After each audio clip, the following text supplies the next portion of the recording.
assessing the same skills within the context of macro skills. It helps students and teachers understand current understanding and performance, guiding improvement.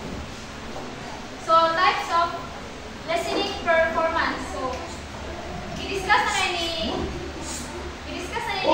Miss Comia kanina. So, there are 4 types of listening performance. So, first is that intensive, which is the phonics ito ba?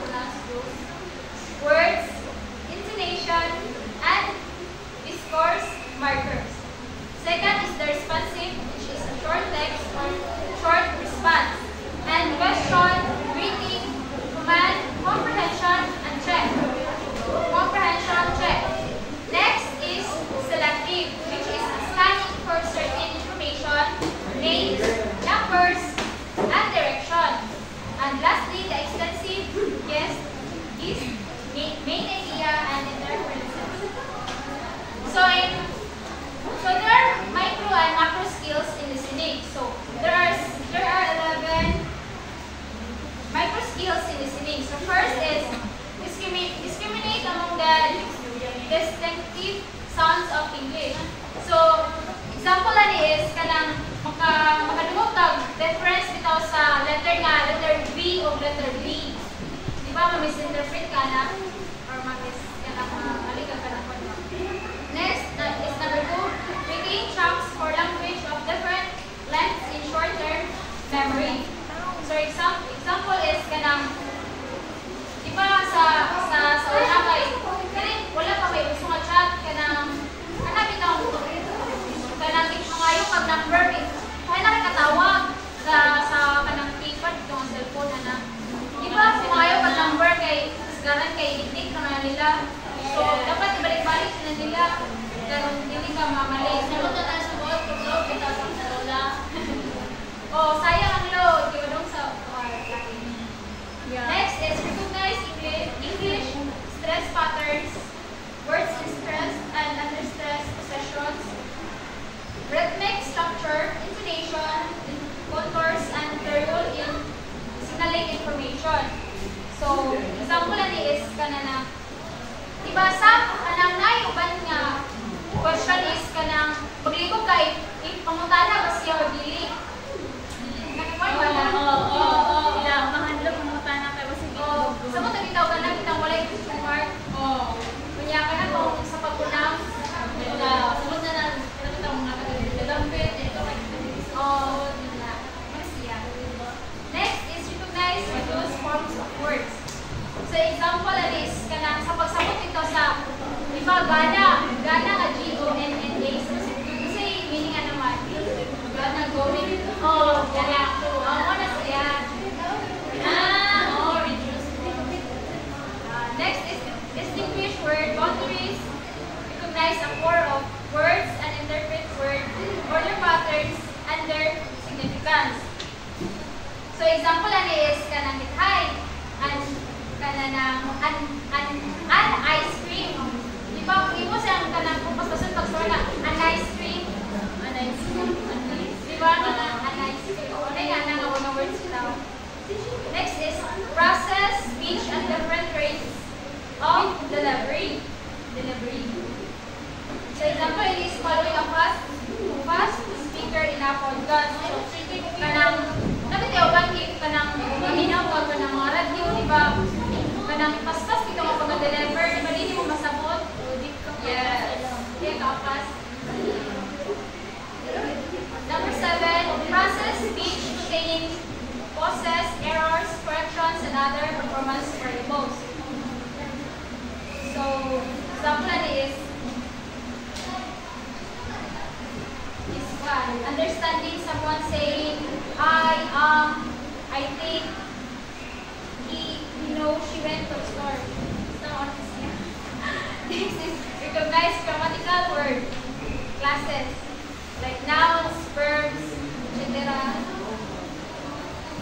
System tense, agreement, pluralization, patterns, rules, and elliptical forms.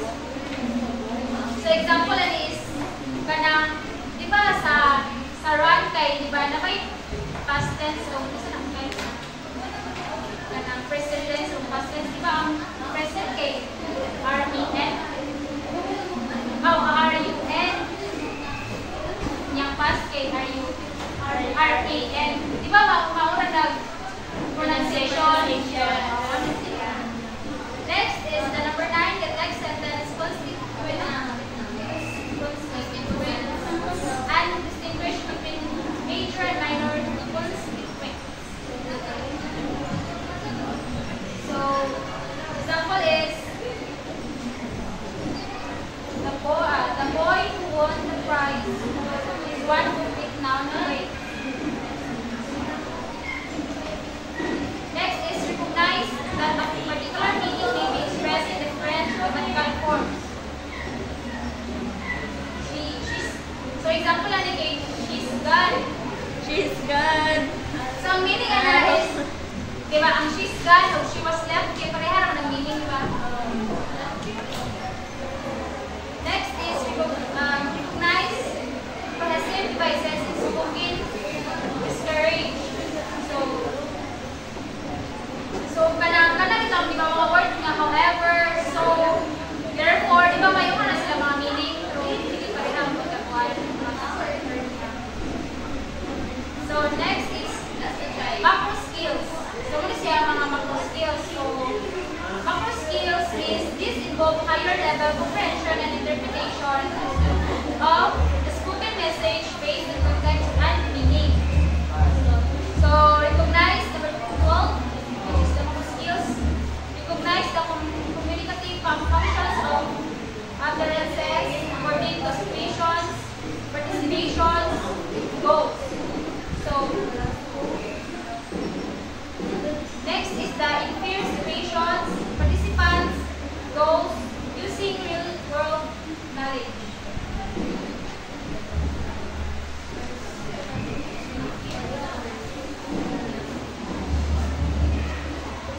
Next, from the events, ideas, and so on, describe, predict, outcomes, interlinks, and connections between events, deduce causes and effects, and detect such relations as main idea, supporting idea, information, given information, and generalization, and exemplification.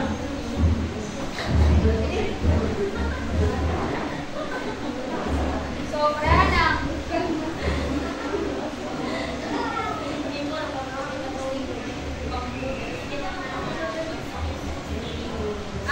So, example na niya is kanang itaw, well, nagkanang, di ba na may mga information yan, ibawan ni mo sa tao, itaw, wala sa radio, sa kanang TV, pero yung kanang, ma-play na ni mo ang imong radio, ibawan na ni mo itaw, yung kanang, kasi balita, magawa. What's your meaning? Next is distinguish between literal and implied meanings.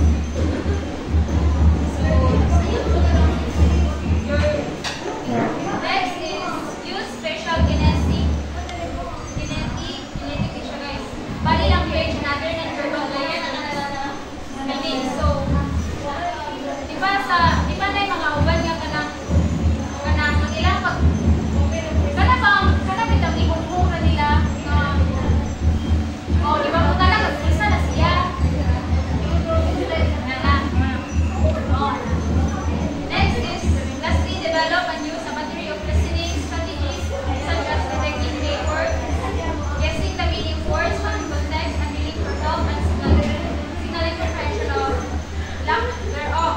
So, for example, is kanang itong magpa-word guessing nila. Next, so list of what makes listening visible. So first is clustering. So we say clustering, spoken language is grouped into phrases or chunks.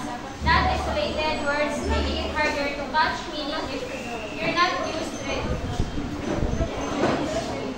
So for example, is I have to go now. And then ang kanang chunk, isa na chunk? Kanang mamalik kag pagsabot.